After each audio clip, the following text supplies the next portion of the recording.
So we want to take you now, and just wrapped up, but we want to take you to the beginning in case you missed it. West Virginia's governor holding a press conference to give updates on the D.C. shooting of the 2 West Virginia National Guard members. Let's take a listen into that press conference. And I want to show great respect for them. I know that there are going to be a lot of questions about the timeline for when this occurs. Just as we learn things, we'll be happy to pass them along to you. You know, a lot of questions come up about the nature of the service that the Guardsmen were performing. This was noble service. I had a chance, along with General Seard, to spend Thanksgiving Day with the members of the unit at the Armory and talk to them. Every single one of the people who are there right now are volunteering. We're looking at approximately 170 people from the West Virginia National Guard that are still stationed in D.C. And once again, they're volunteering. They're volunteering because they believe in the mission. They want to support the state of West Virginia. They want to support the country. And I think that can't be lost. These are people that understand that the mission was good, that there was an opportunity to try to reduce crime in the District of Columbia. By all measures, it's been working. And so I know that they're proud of that work. They're understandably going through a very, very difficult time right now because they lost one of their own and another is in very serious condition. But it is the state of West Virginia's intent, my intent, General Seward's intent, to do everything we can to help those Guardsmen adjust to this and to help the families of those who were impacted. We know that there's a lot of information that hasn't yet come out, and there will be more information in the days, weeks, and months ahead. There is a comprehensive investigation going on by the federal government.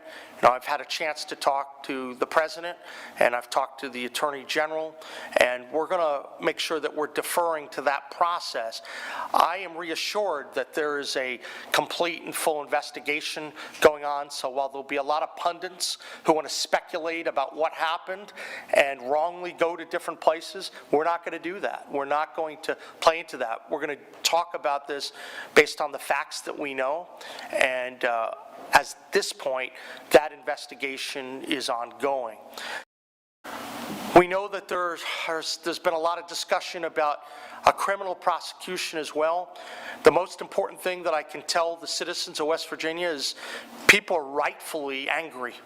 They're rightfully angry about what's happening right now. And I believe that justice must be done in this case, and that justice will be meted out. That'll be done based upon our criminal justice system, and it'll be done the right way. And as we learn more about the process that's being run by the feds, we're happy to share that with you. We're trying to stay in touch with all the relevant people on the ground to provide information to the public. When we left Wednesday night. I flew up with the Guard to go to the hospital. I believe I was at the hospital at least 3 times, 4 times, and obviously we spent time with the Guards members. There's no timeline as to what will happen in terms of additional visits, but what I can tell you is that Andrew's family is going to get all the help that we can provide out of West Virginia. Right now, a lot of that is emphasizing the need for prayer, and I want to keep saying that because I believe that prayer can move mountains. It can create miracles, and I know that Melody, Andrew's mom, and Jason, Andrew's dad, believe that. And these are people, they're good folks, and I think a lot of the communities are rallying behind them. We know that since this tragedy occurred, there have been a number of additional announcements by the president, and I think he's working hard to get to the bottom of this. I also want to express my support for some of the new vetting proposals that are being talked about. I think when you have millions of people that come in, undocumented aliens, or there are loopholes, as what had presumably happened in this particular situation, that has to be cleaned up, and I applaud President Trump for his efforts, what he's doing to look at all of that in order to get to the right place. So we know that there's going to be a lot that'll be coming up in the days and weeks ahead. I wanted to come before you so I can answer questions you have. I would ask that there are going to be some areas that you asked that we're not going to get out ahead of the medical person. I'm not going to get out ahead of the families, and we're not going to get ahead of the criminal investigation. So with that as the caveat, I'd first like to turn it over to General Seard, who has been leading admirably, and he'll say a few words, and then we will take questions. Thank you, Governor. Good afternoon. I want to tell the members of the West Virginia National Guard that our family has joined together across this state and in D.C. Our family members in the Guard that are in the Middle East, that are in Europe, that are on the southwest border. I've heard from all of those regions, and we're praying together. We are a family, 6,000 plus strong. And so when we lose one of our family members, I can tell you that every guardsman I've talked to is grieving. And that process in the early stages includes denial and anger and bargaining. And I've heard from all of our members of how they're going through those phases. And I promise you that my senior enlisted leader, Dusty Jones, and I, we've been up there since Wednesday. I was actually in the district when it occurred. I was not on scene. My wife and I got picked up and taken on scene shortly thereafter. And those soldiers and airmen that were present were strong, courageous, and they were grieving. And they continue to grieve, and they continue to pray for Andy and for Sarah's family and for all of their fellow members that are serving across the world. I will tell you that they're standing strong. Our men and women are trained professionals. They are deputized U.S. Marshals in the district.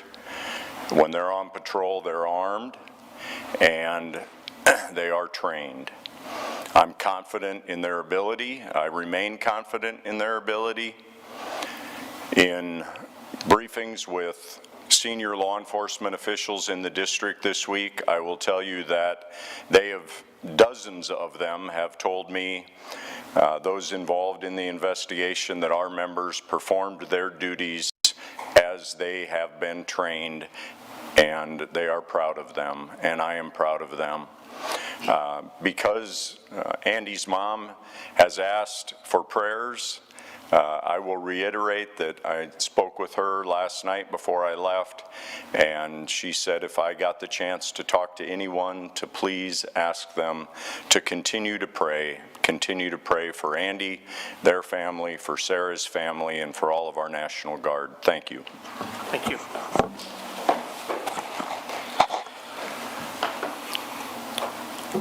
As we're all gathered today, we know that a lot of people in West Virginia, the Guard, the families of the individuals who were gunned down, we know that there's unspeakable evil that's occurred. Unspeakable evil. I want to take a moment also, though, and emphasize the amazing positive response of the people of West Virginia, of how the families have reacted, how the communities are stepping up, people showing support through prayers, through other types of acts. West Virginia comes together during these difficult times, and they stand behind the men and women in uniform. And we're certainly going to continue to stand behind the men and women in uniform and do everything we can to help them, not just today, but in the weeks and months ahead. with that, I'd be happy to answer any questions from folks. Stephen?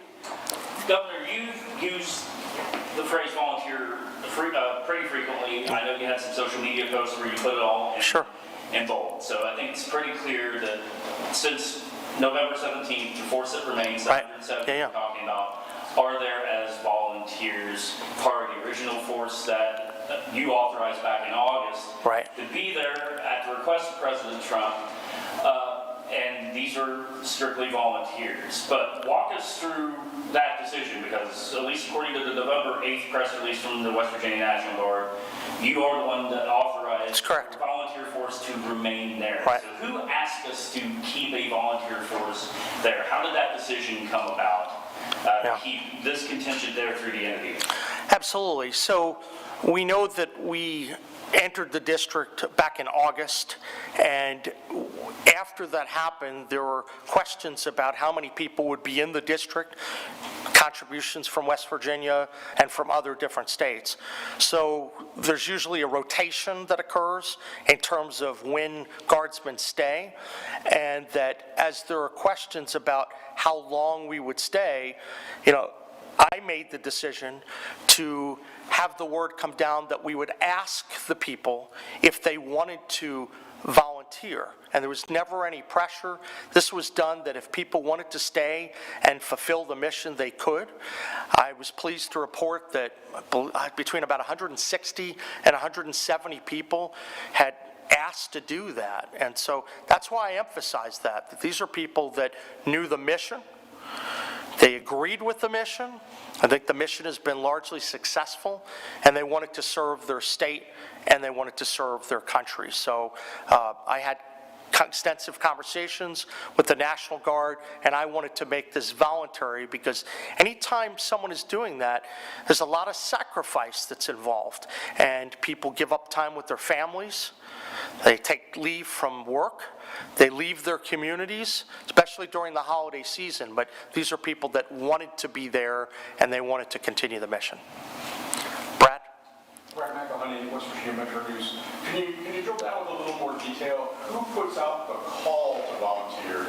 And then how do people respond? Is it raise your hand, go to someone and say, I would like to, fill out some forms? Technically, what is the process? I can speak. Yeah, General, do you want to speak to that? Sir, we put out the call with our joint office. I have a joint operations team. Let's give a... All right, so that is a press conference there in Charleston, West Virginia, giving us an update on those two National Guard members shot in Washington, D.C. last week.